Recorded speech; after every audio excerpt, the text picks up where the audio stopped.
Eagles kicker Jake Elliot is officially out for Sunday's matchup. According to ESPN's Adam Schefter, Cameron Dicker, Hook'em Horns, is going to be starting for the Philadelphia Eagles. Jordan Mailata might play, might not, but the injury's not that significant. And Tom Brady rips the entire National Football League. I'm Thomas Mott. This is the Thomas Mott Show.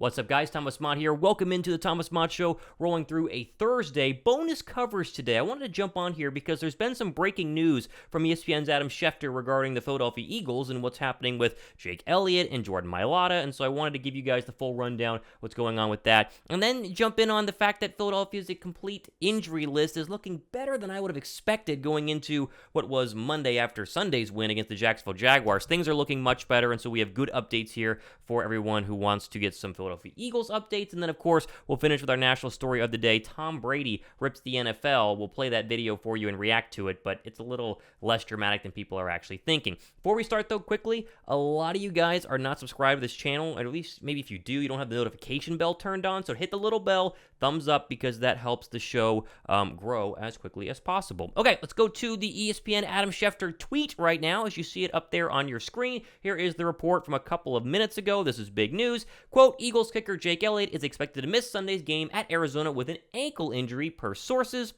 Eagles signed former Texas kicker Cameron Dicker to the practice squad this week, and he's expected to kick Sunday. Elliott's absence is not expected to be long-term, end quote. And so here you go. You get the guy who had an incredible kick in the Red River rivalry just a couple of years ago for UT. I mean, I think back to last year, starting for the Philadelphia Eagles. The good news here, it doesn't seem like Jake Elliott's going to be out for a long time. Now, is this a massive story? Is this like groundbreaking? No, this is not Jalen Hurts missing Sunday's game. It's just a kicker. However, in a close football game, kickers can win you or lose you a game, and so it's definitely something to go ahead and keep an eye on. I think Cameron Dicker can be just fine. Now, is he going to be Jake Elliott's automatic leg from 50-plus yards? That's basically been what Jake Elliott has done for Philadelphia the past couple of seasons. No, but if you go back to his numbers coming out of Texas, he was very, very, very, very accurate and pretty darn good. Extra points, which he probably will be doing the majority of on Sunday, 98% last year, 49 of 50. That's pretty good. That's fine. And then in terms of kicks, 13 of 15, not a ton, but he still has an over 85% make percentage as a kicker, and that is good news for everyone involved in Philadelphia. And so this was something that you kind of saw the writing on the wall on Monday whenever Philadelphia did officially sign, or maybe it was Tuesday, they signed Cameron Dicker to their practice squad. You don't make that move unless you know for sure Jake Elliott is going to be a game-time decision, seeming like he's unable to go. Again, this is just fine. It's not a big deal. If Dicker loses the game on a game-winning field goal, then we'll come back on Sunday night or Monday and rip him, and that's fine. You can do it here on the Thomas Mott Show, but I think he's going to be just fine. And honestly, Philadelphia should blow out the Cardinals anyway, and so any idea of a game-winning field goal by Cameron Dicker seems a lot less likely based on what I think the Eagles are going to do against the Arizona Cardinals. We're going to talk about that one tomorrow on the Thomas Mott Show, or maybe Saturday. So again, subscribe, notification bell, and thumbs up for that, because a lot of opposing teams' fans have been in the show's comment section, at least if you watch on YouTube and not the podcast, and it's kind of fun to see them react to, oh, we're going to crush the Eagles, and then the Vikings, the Jaguars, Lion fans, they, at least so far, have been all wrong. Okay, let's move over here to the full injury report as released by Philadelphia just a couple of minutes ago here. You'll see Jake Elliott, right ankle, did not participate. I don't see Patrick Johnson playing in this one as well. Not a huge loss, more of a special teams guy, but he did not participate in practice with a concussion. Avonte Maddox is going to be a game-time decision. I have not seen any sort of update on the slot cornerback. Philadelphia will be okay without him, I think, especially since DeAndre Hopkins is not playing in this one, but he's going to be a game-time decision. Jordan Mailata did not practice, but he does seem like he has a chance. More on that here in just 1 second. The rest of these guys are basically non-issues. Some of them were limited with rest. Most of them were limited with rest. You do have to wonder about Isaac Seumalo. Looks like he's going to be able to go because he was limited and not a full non-participant in practice today. And Darius Slay's forearm, full participant. That means he's going to be good to go for Sunday. Hopefully Darius Slay has his first non-injury drama game of the year. Seems like each game so far this season, Slay's come in and out of the lineup. Played great. Nothing against Darius Slay. The guy's a baller, but it'd be nice to see him beat 100%, hopefully for an entire game and the rest of the year for the Philadelphia Eagles. Okay, here's what Jordan Mailata said. We go to the SI.com article here quickly, talking about how he really dodged a bullet at the chance to play on Sunday against the Cardinals, which to me is an absolute shocker and a massive, massive win for the Philadelphia Eagles. Quote, the MRI he had done after his right shoulder came back cleaner than hoped. He is day-to-day now and could be back at left tackle when the Eagles put their 4-0 record on the line in Arizona on Sunday. I dodged a bullet, said Mailata prior to Thursday's open practice. He participated in the morning walkthrough, but didn't do anything when the scene switched to the backfield at the team's NovaCare complex. All I know is doctors said it was day-to-day, so we're doing everything we can as a team to get back on the field, he said. It kills me to be sitting out. Even now, just being part of the walkthrough kind of makes me happy, but at the same time, not being there for the boys kills me a lot. This news could be much worse, though. Mailata's shoulder popped out on a diving attempted tackle of Andre Cisco during Cisco's 59-yard interception return and Sunday's win over the Jaguars. He said it as the first time his shoulder ever popped out and had popped it back in again.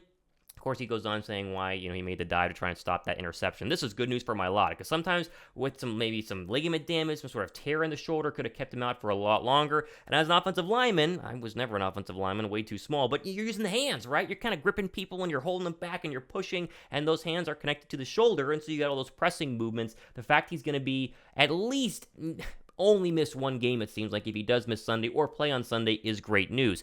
I can go to the Eagles depth chart on ESPN.com and make a very valid case as to why you shouldn't rush Jordan Mailata back, mainly because Jack Driscoll filled in very admirably at left tackle for Philadelphia on Sunday in an emergency situation in the rain. Now he's had presumably the entire week to at least get reps with the ones while Mailata has been out of practice, so I think he's going to be even more ready, and I consider him one of the better backup offensive linemen. Philadelphia has a great backup offensive line, and you get to show it off on Sunday if Mailata is unable to go.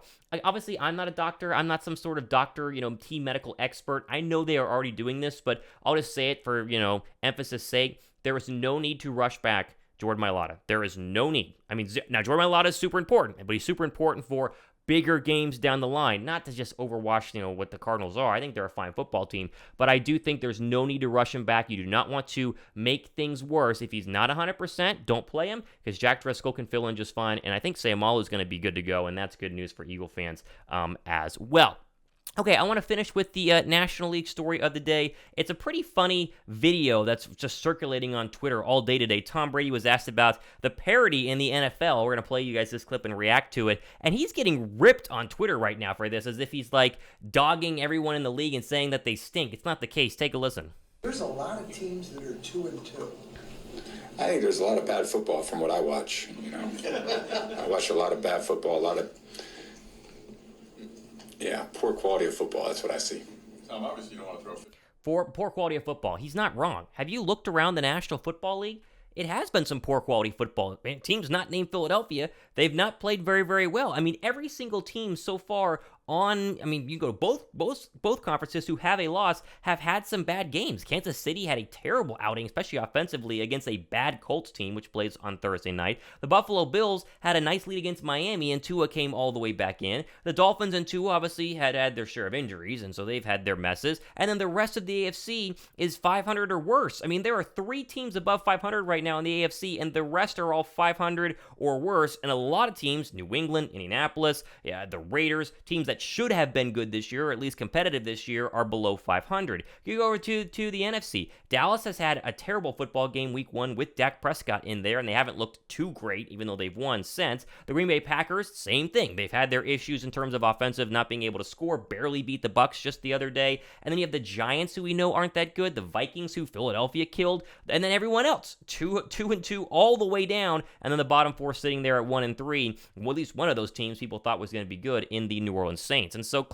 people like to rip Brady because he's Tom Brady and he's like, the golden boy and the greatest quarterback of all time, and he retired and then unretired. That rubs some people the wrong way. It's ridiculous. It just doesn't make sense. He's right about this. There's been bad football, and you can attribute it to the fact that teams don't play in the preseason. And now, Philadelphia didn't play a lot in the preseason, and they look ready to go. And so is it all preseason games? Maybe not, but a lot of people always say that the first month of the NFL season is like the actual preseason, so it takes a little bit to go ahead and figure things out. I expect a lot better football in the month of October, and I expect Tom Brady to be watching a lot better football as well on all the primetime games, hopefully starting with the one taking place tonight on Thursday night.